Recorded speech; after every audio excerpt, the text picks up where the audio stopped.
जय हिंद।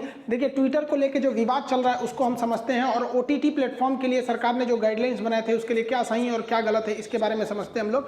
और चाइना ने किस तरह से कोरोना वगैरह को लेके किस तरह से भारत का मजाक उड़ाया है इसको समझते हैं। देखिए, पिछले कुछ दिनों से ट्विटर ने कुछ ऐसे काम किए जो उसे नहीं करना चाहिए था। जिसमें सबसे गलत किया उसने हमारे उपराष्ट्रपति वेंकैया नायडू का ब्लू टिक छीन के उनका मतलब अकाउंट कुछ देर के लिए हटा दिया। हालांकि बाद में उसने कहा सफाई देते हुए वापस दे दिया। मोहन भागवत जी का अकाउंट मतलब ज़्यादा दिन से एक्टिवेट नहीं था तो इनका ब्लू टिक छीन लिया। सोच रहा ट्विटर अमेरिका में, उसको क्या पता कि इंडिया में ही आरएसएस के हैं, कितना पावरफुल आदमी है। मतलब जो भी अभी करंट सिनेरियो में जो बीजेपी गवर्नमेंट है उसमें तो जो भी जाता है आरएसएस के थ्रू जाता है, तो इन लोग का लंबा पहुंच है। हालांकि ट्विटर ने कभी कभी सही भी एक्शन लेता है, जैसे हमारी बहन का अकाउंट सस्पेंड कर दिया। ये कुछ ज़्यादा ही बड़बड़ाती रहती थी। अब इनको इंस्टाग्राम पर कोई पूछ नहीं रहा है, बेचारी परेशान है। अब इनका पासपोर्ट भी रिन्यू को लेकर दिक्कत चल रहा है। देखिए, गवर्नमेंट ने एक बहुत सोची समझी और बहुत बेहतर डिसीजन लिया था। अब हर सिक्के के दो पहलू होते हैं, हम दोनों के पॉजिटिव और निगेटिव समझेंगे।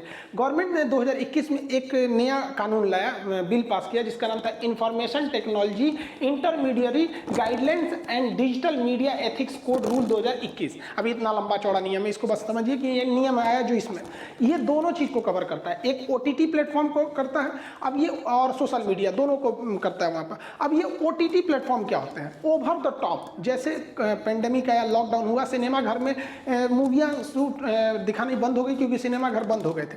तो बॉक्स ऑफिस जहाँ पे टिकट कटाया जाता है ना वो फिल्म देखने के लिए, उसे बॉक्स ऑफिस कहते हैं। तो बॉक्स ऑफिस बंद हो गया। अब बॉक्स ऑफिस में पहले क्या था, टिकट बिकते थे। तो पूरे हिंदुस्तान में जितने सिनेमा घर हैं, सब लाइसेंस है, सबको पता है कहाँ कितने सिनेमा घर है। तो उस पर देखा जाता था कितना का टिकट बिका, तो बोला जाता था इस फिल्म ने पहले दिन में 50 करोड़ कमा लिया, इतना कमा लिया। अब ये नहीं सुनते होंगे क्योंकि अब सिनेमा घर बंद है, तो ये ओवर द टॉप प्लेटफॉर्म पे इसको रिलीज किया जाता है। जैसे नेटफ्लिक्स है, अमेजॉन प्राइम है, एमएक्स प्लेयर, कई ठो हैं सब। ओटीटी का तो कोई कमी नहीं है, बहुत सारे हैं सब।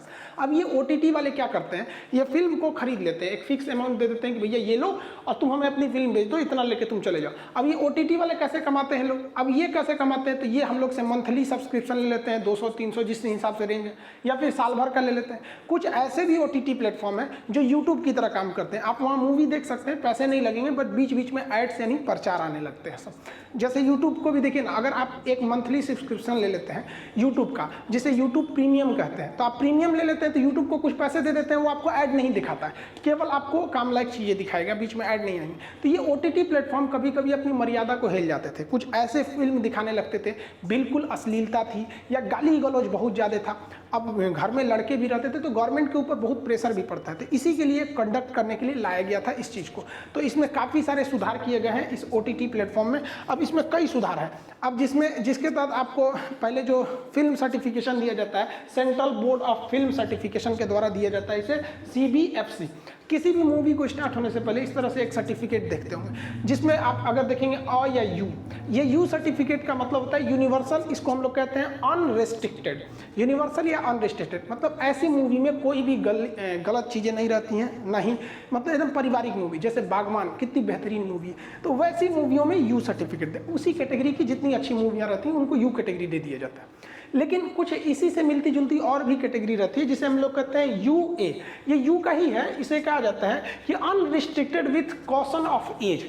इसमें भी कोई रिस्ट्रिक्शन नहीं है, लेकिन इसमें एक एज बाउंडेशन लगा दिया गया। क्यों? कि भाई कभी कभी हॉरर मूवी होती है, डरावनी मूवी, तो बच्चा अकेले नहीं देख सकता है क्योंकि एज का रिस्ट्रिक्शन है, उसे गार्जियन के पास रख के देखना पड़ेगा। अब इसकी कई कैटेगरी बना दी गई इस नियम के हिसाब से। एज रिस्ट्रिक्शन लगाया गया, देखिए UA 7, यानी जो 7 साल के लड़के रहेंगे उनके लिए डरावनी मूवियों को नहीं रखना है। बेचारा डर उड़ जाएगा सर रात में। छोटका लड़का डर जाता है रात में ना, तो उसको रात में पेशाब लगेगा तो जाएगा ही नहीं तो घर वालों को ले जाएगा, पापा आप गेट पे खड़े रहना। तो पहले ही मूवियाँ में बता दिया जाता है कि भैया UA 7 रहेगा तो छोटका सबको मत दिखाइए। उसी तरह से UA 13 साल के लिए, 16 साल के लिए अलग अलग। अब किसी में खतरनाक स्टंट रहेंगे या फिर गाली गलौज रहेंगे, तो होता क्या है कि कुछ गाली गलौज एक्सेप्टेबल होते हैं, चलो भैया इतना तक चलेगा, लेकिन एकदम खुल के गरियाने लगोगे तो वो भी नहीं चलता है। तो वो एज रिस्ट्रिक्शन पे रहता है कि किस एज को देखना चाहिए। अगर एज रिस्ट्रिक्शन मान के चलिए 13 साल है, कोई 12 साल का लड़का देख रहा है तो वो खुद ही गलत कर रहा है, तो इसमें गार्जियन के प्रेजेंस में उसे देखा जा सकता है। इसके अलावा एक और सर्टिफिकेट होता है जिसे हम लोग कहते हैं व या ए। ये तो एडल्ट होते हैं 18 साल से ऊपर का। इसमें अश्लील मूवी भी आ जाती हैं या गाली गलौज ज़्यादा रहता है, ये सब भी इसमें आ जाते हैं सब। अब एक एस होता है, एस हम लोग नहीं देखे होंगे। ये स्पेसिफिक चीज़ों के लिए दिखाया जाता है। जैसे मान के चले किसी डॉक्टर को पोस्टमार्टम में क्या क्या चीज़ें होती हैं उसको अगर एक मूवी के तौर पे दिखाना है तो वो उसमें दिखा सकता है। साइंटिस्ट के लिए या कोरोना को किस तरह से कोरोना वैक्सीन का जीनोम सीक्वेंसिंग किया जाता है तो उसको एक बड़े से मूवी कन्वेंशन हॉल में अगर दिखाएंगे इस तरह से तो उसके लिए स्पेसिफिक एस का यूज किया जाता है। तो ये 4 टाइप के जो होते हैं ये हम लोग के मतलब पहले से सर्टिफिकेशन दिए जाते थे। आप मूवी शुरू करेंगे तो आपको पता चल जाएगा कि किस कैटेगरी की मूवी है शुरुआत के 10 सेकंड में इस सर्टिफिकेट को देख के। इस नियम में ओटीटी प्लेटफॉर्म को कहा गया है कि आपको अगर कोई मूवी रिलीज हो जाती है तो उसके बाद भी अगर गवर्नमेंट कहती है कि उस चीज़ को काट दीजिए तो काटना पड़ेगा। जैसे तांडव मूवी में कोई सीन को लेकर गवर्नमेंट ने कटवा दिया था तांडव मूवी को, तो उसके बाद से वो उसका जो विवाद था उसको काट दिया गया। इस नियम में कई सारे और चीज़ें दिए गए। इसमें ना जो सोशल मीडिया के लिए जो सेक्शन बनाया गया, अब सोशल मीडिया में हर चीज़ आता है, व्हाट्सअप, ट्विटर, फेसबुक, ये सब चीज़ें आ जाती हैं।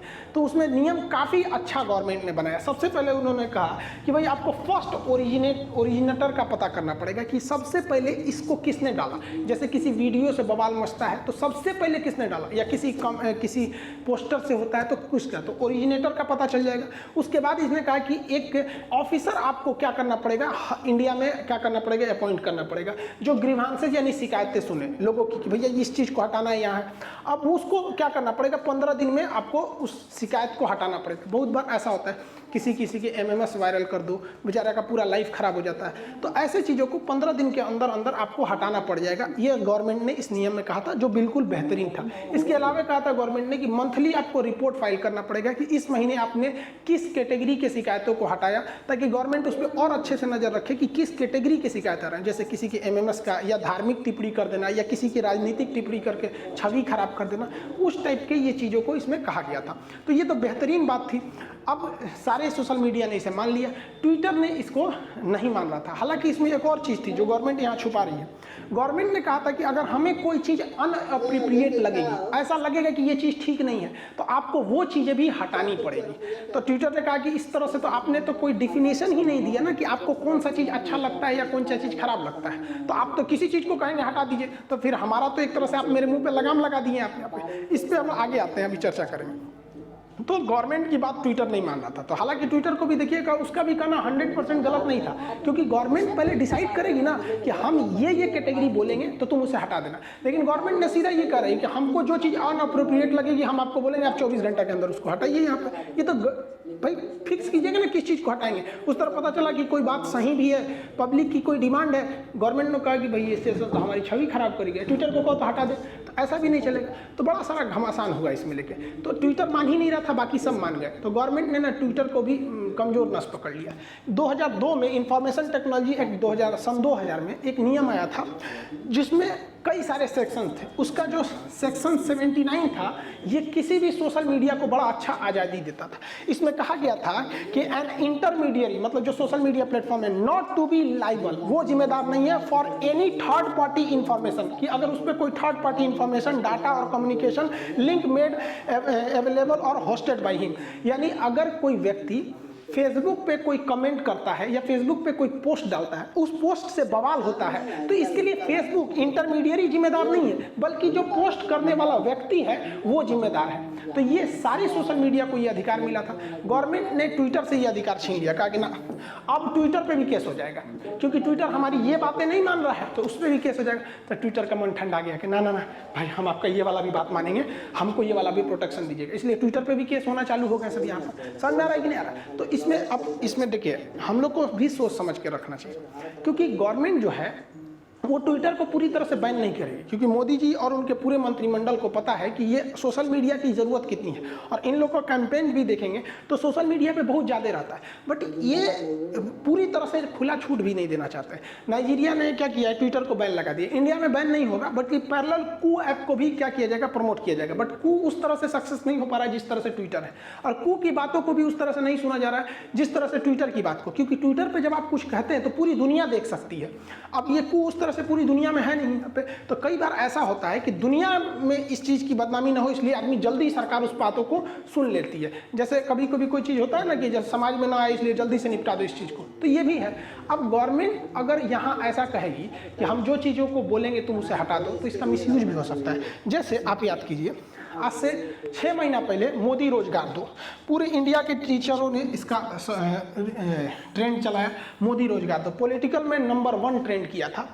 6.4 मिलियन ट्वीट, इस पे कितने ट्वीट्स को डिलीट किए गए थे, बहुत सारे ट्वीट को डिलीट किए गए। तो इसमें कोई गलत तो है नहीं भैया, रोज स्टूडेंट ऊब चुके थे सब, इसलिए मोदी रोजगार दो का ट्रेंड चलाया गया। या फिर आप 1 साल पहले देखिएगा, मोदी रोजगार दो से पहले speak up for railway and SSC student, इसको अमेरिका के लोगों तक ने देखा। ये लोग इंडिया के ही हैं, अमेरिका में सेटल है, तो वहाँ पे तो बहुत अच्छी बात है, यहाँ से लोग वहाँ जाके सेटल रहते हैं, तो कम से कम भारत की बातों को भी तो सुनते हैं लोग। तो इस तरह से भी अगर गवर्नमेंट करेगी तो गलत है, क्योंकि गवर्नमेंट ने डिसाइड नहीं किया कि वो किस चीज़ को कहेगी हटाओ और किस चीज़ को कहेगी कि नहीं हटाओ।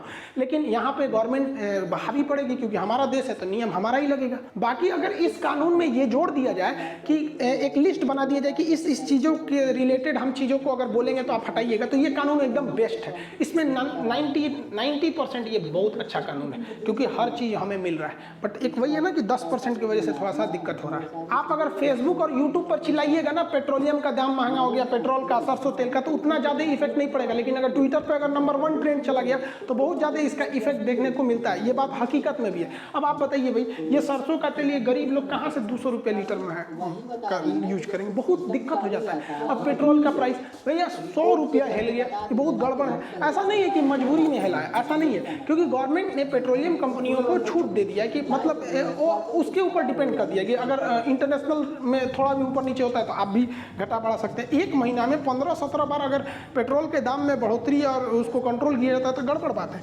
आपको लगता है कि भैया ऐसा है, तो देखिए ध्यान से समझिए पूरा गणित। पेट्रोल जिसमें को मापने का एक इंटरनेशनल तरीका होता है बैरल, ये ड्राम को बैरल बोलते हैं, देहात में इसको लोग ड्राम बोलते हैं। इसमें 159 लीटर पेट्रोलियम आता है, ठीक है। अब ये हमेशा याद रखिएगा, एग्जाम में क्वेश्चन पूछता है, सोचा एक गलती करके मत आ जाना, ऑप्शन बी पे लिखा रहता है। तो ये हो गया आपका 159 लीटर एक बैरल में। पेट्रोलियम के प्राइसिंग का पूरा खेल समझिए। 2021 का तुलना हम लोग 2013 से करके देखते हैं, तो 2021 में $70 प्रति बैरल पेट्रोलियम जो क्रूड ऑयल मिल रहा है। तो पेट्रोलियम से फिर इसको पेट्रोल डीजल अलग अलग चीज़ बनाया जाता है, इसमें सरकार की भी कुछ कॉस्टिंग आती है। अब यहाँ क्या होता है, ना किसी को डॉलर समझ में आता है ना बैरल समझ में आता है। तो बैरल तो बता दिए 159 लीटर होता है। अब हम इसको कैलकुलेट करके आपको बता देते हैं। इसमें 70 में 72 से गुणा कर देते हैं तो ये रुपया में आ जाएगा, इसमें गुणा कर देते हैं 159 से तो लीटर में आ जाएगा। तो अभी सरकार को जो कच्चा तेल यानी क्रूड ऑयल मिल रहा है वो 31 रुपया प्रति लीटर मिल रहा है। अब इसको सरकार रिफाइन करके बेच रही है 105 रुपया, अलग अलग राज्यों में कहीं 102 है, कहीं 105, 106, अलग अलग राज्यों में। इतना भयानक मार्जिन है, जबकि सरकार को प्रति लीटर अगर इसको बेचे पेट्रोलियम को, अगर ये 50 रुपये भी बेचती है सरकार ना, तो भी इसको प्रॉफिट आता है। क्योंकि प्रति लीटर अगर इसको देखते हैं लोग ना, तो 7 रुपये इसकी मार्जिन, मतलब पर लीटर 7 रुपये कॉस्टिंग आ जाएगी, एक रफली आंकड़ा मिला लीजिए तो। लेकिन एकदम फ्री, मतलब एकदम सस्ता भी नहीं दे सकती है गवर्नमेंट, क्योंकि उसके अपने भी कुछ खर्चे होते हैं।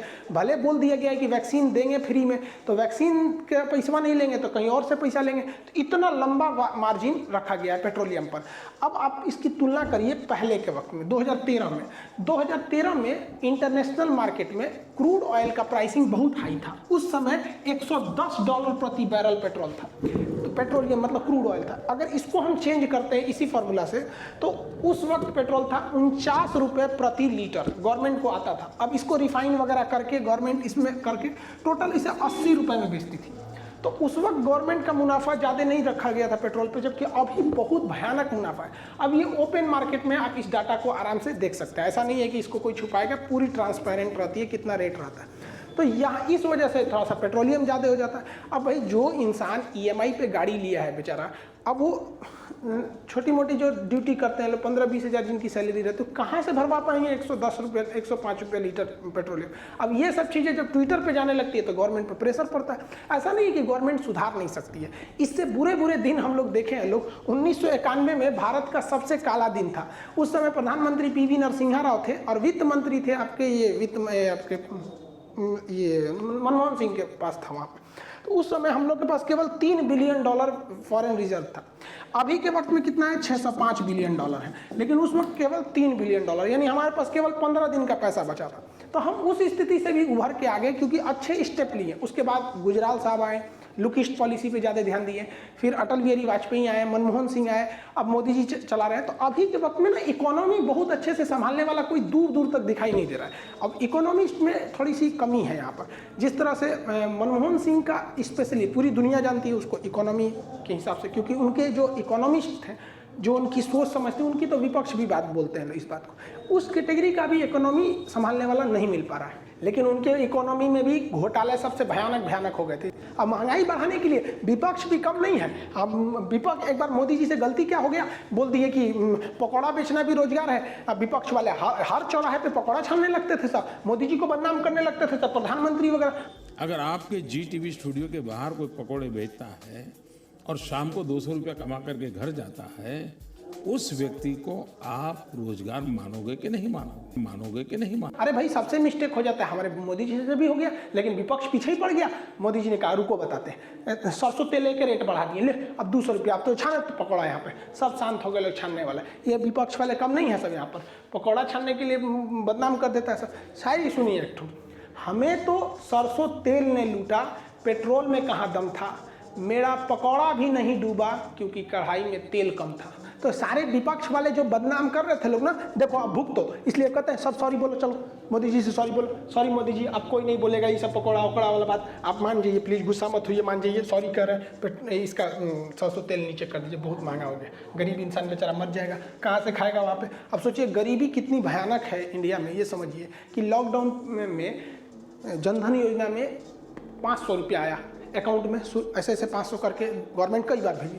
उस 500 रुपये के लिए बूढ़े लोगों को हमने देखा है जो सीधा खड़ा नहीं हो पा रहे थे, बेचारे 4-4 घंटे वो लाइन में लगे थे 500 रुपये के लिए। अब इस 500 रुपये में अगर वो 200 रुपये वाला सरसों तेल खरीदते हैं तो कहाँ जाएंगे? 500 रुपये के लिए इस तरह से लाइन लग जाती है। और ये सब बातें जो ट्विटर पे आती है तो फिर बाहर भी देखने को मिल जाता है ये सब चीज़। और सरकार भी एक दिन नया हम लोग को कहानी सुना रही है। अब जैसे मान के चले कोवैक्सीन का तो 28 दिन था, स्पुतनिक का कई दिन, इसमें चेंजिंग नहीं हुआ है। लेकिन कोविडशील्ड में सोचो एक कहानी डेली सुनिए, पहले 28 दिन पे, फिर 56 दिन पे, फिर कहा गया 90 से 120 दिन पे लगाइए यहाँ पर। अब इसमें हम बोली सुन गए अपने घर पे मम्मी से, हमारी मम्मी को फर्स्ट डोज लगाए हुए 56 दिन हो गए थे, लगभग 15 दिन पहले 56 दिन हो गए थे। तो मम्मी कही कि हम दूसरा डोज लगवा लेते हैं। हम कहे नहीं मत लगाइए, सरकार ने कहा है कि 90 दिन पे लगाइएगा तो इम्यूनिटी और अच्छी हो जाएगी, सरकार के पास डाटा है, प्रूफ है, वो प्रूफ के हिसाब से बोलती है, ऑथेंटिक। तो कहे ठीक है हम 90 दिन पे लगाएंगे। तो अभी उनका लगभग 80-82 दिन हो गया फर्स्ट डोज लगे हुए। अब इधर सरकार एक नया नियम लाने जा रही है कि नहीं 60 दिन पे वैक्सीन ठीक था।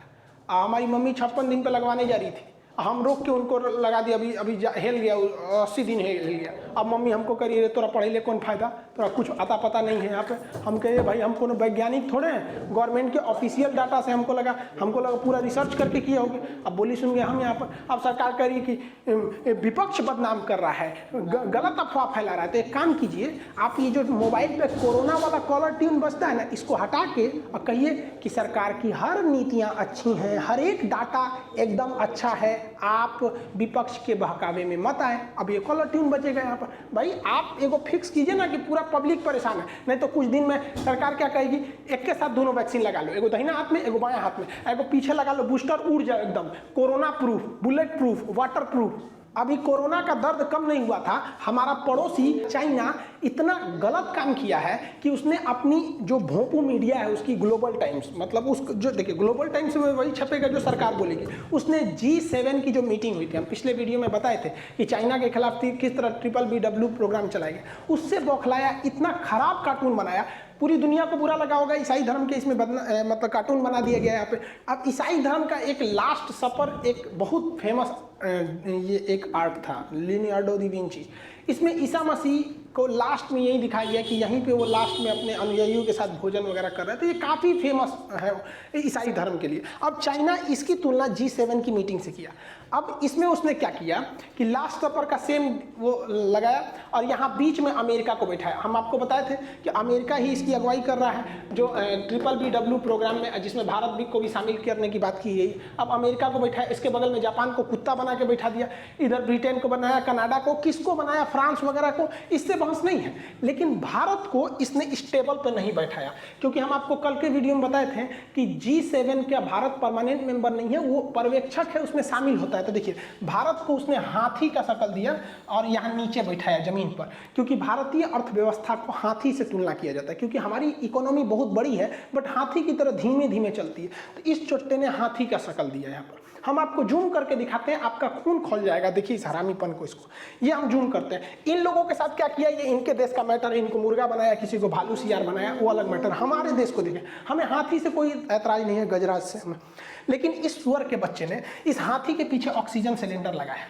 पूरी दुनिया में कोरोना फैलाया चाइना, और हम लोग का मजाक उड़ा रहा है क्योंकि हम लोग का ऑक्सीजन घट गए थे। हमारे यहाँ कम से कम ज़्यादातर लाशें तो केवल ऑक्सीजन की कमी से मरी है यहाँ पर। अब ऑक्सीजन विदेशों से मंगाना पड़ा, ऐसे ऐसे देश ऑक्सीजन दिए यहाँ पे, हम लोग को उम्मीद नहीं थी, तो ये मजाक उड़ा रहा है। इसके अलावा आप देखिए यहाँ पर, यहाँ एक सलाइन चढ़ा रहा है, ये गंगा जल को दिखा रहा है, और यहाँ पर एक और सलाइन चल रहा है। अब इसमें अगर ध्यान से आप लोग को दिख नहीं रहा होगा, आप नेट से इसको last suffer image of corona global times लिखेंगे तो आएगा। इसमें गाय का फोटो है, मतलब ये क्या दिखा रहा है, गौमूत्र दिखा रहा है। और जब हरामीपन कर, भारत में हिंदू की आस्था है, ज़्यादातर मेजॉरिटी यहाँ है, वो गोमूत्र कोई प्यास बुझाने के लिए नहीं पूछते हैं, उनकी आस्था है किसी के में उसमें नहीं जाना चाहिए, इससे सेंटिमेंट्स हर्ट होते हैं। अब यहाँ गंगा जल चढ़ा रहा है, अरे भाई साहब हमारे यहाँ आस्था है, कोई गंगा जल में विश्वास करता है तो कोई आबे जमजम में विश्वास करता है। तो इस तरह का मजाक, वो भी वो देश जो कोरोना फैलाया पूरी दुनिया में, उस हरामी के बच्चे ने दिखाया कि इस तरह की मीटिंग से कुछ होने वाला नहीं है चाइना को। उसकी सरकारी मीडिया इतना हिम्मत कर सकती है,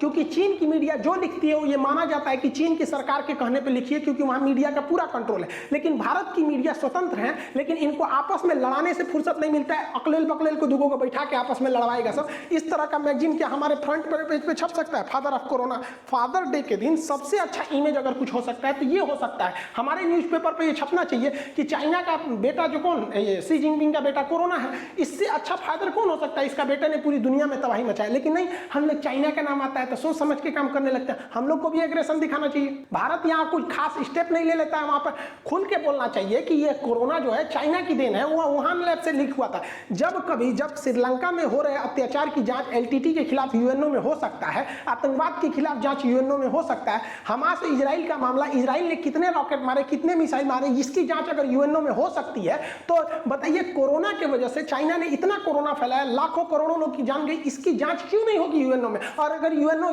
जांच नहीं कर सकता तो भाड़ में जाए साला, यूएनओ किस काम का है? यहाँ हमारे यहाँ लाशें बिछ गई, और हम लोग के किसी भारत के किसी बड़े नेता को आप नहीं देखे होंगे जो खुल के चाइना का विरोध किया होगा। चाइना हर जगह अपना दादागिरी दिखा रहा है, वो अमेरिका को कम्पिटिट करना चाह रहा है चाइना, जबकि हमारे यहाँ सॉफ्ट नीति चाइना के प्रति, चाइना के नाम आते एकदम सॉफ्ट नीति हो जाते हैं। ऑस्ट्रेलिया ने कहा जांच होना चाहिए, ब्रिटेन और अमेरिका ने कहा जांच होना चाहिए। कभी सुने भारत के किसी बड़े पद पर हमारे प्रधानमंत्री को ये आलोचना करते हुए कि ये खुल के बोलते हुए कि वुहान लैब से निकला? इसमें क्या डर रहा है भाई? जबकि हमेशा उसको फायदा होता है व्यापार से, बंद होगा व्यापार उसको घाटा हो जाएगा। लेकिन नहीं, मोदी जी भी जब गुजरात के सीएम थे उस समय इतना एग्रेसिव रहते थे, भाषण देते थे कि चीन को ऐसे सबक सिखाना चाहिए। अब तो खुल के स्टेटमेंट नहीं देता है।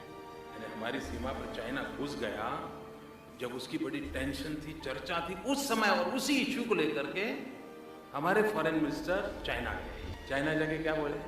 And he made a statement that he likes Beijing so much that he wants to stay there. ये हिंदुस्तान के फॉरेन मिनिस्टर के पराक्रम है। चाइना आपके यहाँ घुस जा रहा है, आप बातचीत करने के लिए गए हैं और वहां कहते मुझे बीजिंग इतना अच्छा लगा, मैं वहीं रह जाऊं। क्या मेरे देश का विदेश मंत्री बीजिंग की आरती उतारेगा क्या? हम लोग मर रहे हैं, कितने लोग, गंगा में लाशें बह रही हैं चीन के वजह से। कोरोना हम लोग की देन थोड़ी है। शुरुआत में ही चोट्टा बोल देता अगर वो 2019 में ही कि ये ह्यूमन टू ह्यूमन फैल रहा है तो हम लोग बैन लगा देते लोग चाइना के ट्रेवल पर। लेकिन नहीं, और हम लोग एकदम आराम से चाइना नाराज ना हो रहा है। चोट्टा कहीं का, उसको ट्विटर पे पूरा दुनिया को तो हम कहते हैं कि चाइना को मतलब एक सबक सिखाना चाहिए, फाइन लगाना चाहिए, साला इतना जान गया है वहां पे चाइना से। आप बताइए क्या भारत सरकार को एग्रेशन लेना चाहिए कि नहीं लेना चाहिए? एकदम कड़े नीति की जरूरत है कि उससे तो हमें फायदा है ना। उधर साला गलवान घाटी में घुस रहा है, अरुणाचल प्रदेश में घुस रहा है, उसके बाद पूरी दुनिया में हम लोग का मजाक बना रहा है। इस तरह से भारत का मजाक उड़ा दिया गया। इस पर ट्विटर पे ट्रेंड नहीं किया जाएगा, रिपोर्ट ऑन चाइना वगैरह, इस पर नहीं ट्रेंड होगा। यहाँ पर हम तो कहते हैं इस पर भी धज्जी उड़ाना चाहिए ताकि पूरी दुनिया से ये ट्रेंड ट्रेंड होना चाहिए कि चाइना को उसकी समझ में आए। चाइना में ट्विटर वगैरह नहीं चलता है, क्योंकि उसको पता है कि अगर चाइना ट्विटर फेसबुक चालू कर दिया तो वहाँ के लोग जो बहुत खुश होते हैं उनको समझ में आ जाएगा कि आज़ादी क्या होती है। जैकमा थोड़ा सा बात बोले थे कि चाइना की सरकार मतलब बहुत स्ट्रिक्ट होती है, जैकमा को गायब कर दिया ससुरा। कहाँ चल गए जैकमा? अली बाबा के एशिया के सबसे अमीर आदमी बनते थे। हमारे जैसा आज़ादी थोड़ी है, हमारे यहाँ कोई मर्यादा में रह के प्रधानमंत्री से लेकर कुछ भी बोल सकते हैं। यही तो भारत का लोकतंत्र है। हवाई चप्पल पे चलने वाला आदमी हवाई जहाज में घूमने वाला प्रधानमंत्री को बोलता है हाँ आप मर्यादा में रह के कुछ भी बोलेंगे, कोई कुछ नहीं कर सकता है। अब क्या है कि एकदम अंध विरोधी बन जाइए या तो अंधभक्त बन जाइए। अंधभक्त बनिए तो कुछ कमी ना सुनाई दे, अंध विरोधी बनिए तो दिन रात गरिए कीजिए, ऐसा भी नहीं होना चाहिए। लेकिन हाँ, चाइना को उसका सबक सिखाना जरूरी है, क्योंकि अब पानी सर से ऊपर चला गया। उस हरामी के बच्चे ने पूरी इकोनॉमी चौपट कर दिया। और आप लोग से एक रिक्वेस्ट है कि देखिए, मेरा ट्विटर अकाउंट पर फर्जी आईडी बहुत ज़्यादा बना है। हम खुद चेक करने के लिए कोशिश किए तो खान सर लिखे तो ससुरा इतना ज़्यादा आ गया, इसमें मेरा ओरिजिनल आईबे नहीं किया ससुरा यहाँ पर। अब हम परेशान है, इनमें से कोनो मेरा ओरिजिनल नहीं है यहाँ पर। और इस ट्वीट के माध्यम से अलग अलग सांप्रदायिक भावनाओं को भड़काने के लिए ट्वीट किए जा रहे हैं। और कम पढ़े लिखे लोग या जिनकी सोच संकुचित है उन्हें लगता है कि ये खान सर कर रहे हैं। अरे जो इंसान हमें देखा होगा, 10 वीडियो भी देख लेंगे ना आप मेरा, तो समझ जाएंगे कि ये किस टॉपिक पर बोलते हैं, किस पर नहीं बोलते हैं। हमको सांप्रदायिक चीज़ें या फिर राजनीति में ज़्यादा नहीं होना पड़ता है। कभी एकदम ओवर हो जाता है तब आदमी को बोलना पड़ता है, वो भी सीरियसनेस रहता है, अदरवाइज में नहीं। अब यहाँ देखिए कैसे भड़काया जा रहा है यहाँ पे आरक्षण विरोधी योगी सरकार। हम काहे को बोलने जाएंगे? हमको पॉलिटिकल कोई ट्वीट नहीं करते, हमको हमारा ट्विटर ही नहीं है। यहाँ पे क्या लिखा है? ये जातिवाद तो नहीं है। 15 प्रोफेसर में से 11 ठाकुर, लेकिन तथाकथित बुद्धिजीवी चुप है। मतलब इनका कहना है कि ठाकुरों को जॉब क्यों मिला। यह पहली बार नहीं है। 86 एसडीएम में से 56 यादव होने के अफवाह मात्र पर दोषी करार देने वाला तमाम मीडिया जगत, 61 जजों में से 52 सवर्ण होने पर चुप्पी साधा। यह मेरा नहीं है, लेकिन कोई सुनेगा तो क्या करे। एक भाई साहब कह रहे थे, इस पर ट्वीट कर रिप्लाई दिए थे कि आप पढ़ाते ठीक है लेकिन राजनीति से दूर रहे। हम गए ससुर नहीं, जब तोरा यो ना बुझा रहा है कि हमारा ना है, तू क्या कर रहा है ट्विटर पे यार। यहाँ देखिए मुसलमान को भड़काने के लिए। मुझे आज तक ये समझ में नहीं आया कि मदरसे की पढ़ाई कौन सी कंपनी के काम में आती है। सरकार फिर भी इस पर करोड़ रुपए खर्च करती है। इस पर लिखा है रियल खान सर, ऐप पे लिखा है खान सर ऑफिशियल। ये दोनों मेरा नहीं है यहाँ पे। अब बताइए इसमें मुसलमान लोग भड़क जाएगा भाई। जबकि आराम से सोचिएगा तो हमरो को कारखाना में काम नहीं है। किसी कंपनी हमको काहे लिए लेंगे? हमको कंपनी में पढ़ाना है। अब कोई ज्योग्राफी का प्रोफेसर है, वो जाके कहेगा टाटा कंपनी में हमको काम है, तो ओकरो भगा देंगे। आपका क्या काम है?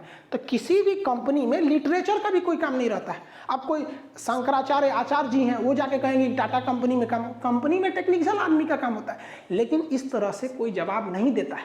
सांप्रदायिक मैटर में तुरंत भड़क जाते हैं लोग यहाँ पर, जबकि मेरा है नहीं यहाँ पर। तो प्लीज़ ऐसे लोगों को रिपोर्ट करें। फेसबुक पर मेरा एक नाम से आईडी बना दिया खान जीएस रिसर्च सेंटर, और उस पर उल्टा सीधा एडल्ट वीडियो डाल रहा है। तो इससे थोड़ी सी छवि खराब हो जाती है। कम पढ़े लिखे लोगों को लगता है कि भैया ये खान सर ही हैं।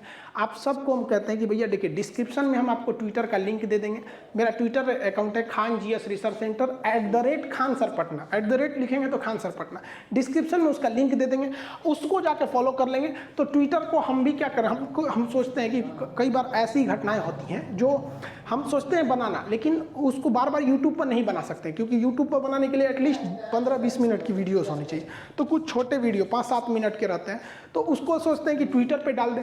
तो जैसे कुलभूषण जाधव जी का मैटर था, नीरव मोदी को लेकर रेड कॉर्नर नोटिस ये क्या होता है, या मेहुल चौकसी का जो प्रत्यार्पण था ये क्यों रुक गया, वगैरह वगैरह। तो ये आप अगर कहेंगे तो जो शॉर्ट जानकारी रहती है उसको ट्विटर पे दे देंगे, तो एटलीस्ट वहाँ रहना चाहिए। क्योंकि अगर आप ट्विटर पे रहेंगे तो एक नंबर अच्छे रहेंगे तो हम कम से कम ब्लू टिक ले लेंगे ना। ऐसे बदनामी से तो आदमी बच सकता है। तो डिस्क्रिप्शन में लिंक दिया गया है ऑफिशियल ट्विटर हैंडल का, आप वहाँ जाकर फॉलो कर लेंगे तो आपको ट्विटर पर भी बता देंगे। आई होप आप ये जो नियम आए थे सोशल मीडिया को लेकर उसे समझे होंगे। मिलेंगे नेक्स्ट क्लास में। जय हिंद।